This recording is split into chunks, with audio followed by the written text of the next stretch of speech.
વાત ભાવનગરની, જ્યાં મુખ્ય જિલ્લા ન્યાયાધીશની સાથે વકીલના ગેરવર્તનનો મામલો.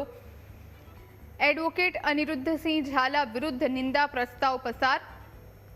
ગુજરાત જ્યુડિશિયલ સર્વિસ એસોસિએશને ઘટનાને વખોડી છે. બાર કાઉન્સિલની ચૂંટણી જીત્યા બાદ નીકળ્યું હતું વિજય સરઘસ દરમિયાન જજ H.S. મુલિયા અને વકીલ વચ્ચે બોલાચાલી થઈ. ચાલુ કોર્ટે સરઘસ કાઢવા અને હંગામો કરવા મામલે સર્જાયો હતો વિવાદ. વકીલનું વર્તન ન્યાયતંત્રની સ્વતંત્રતા અને સુરક્ષા પર સીધો હુમલો.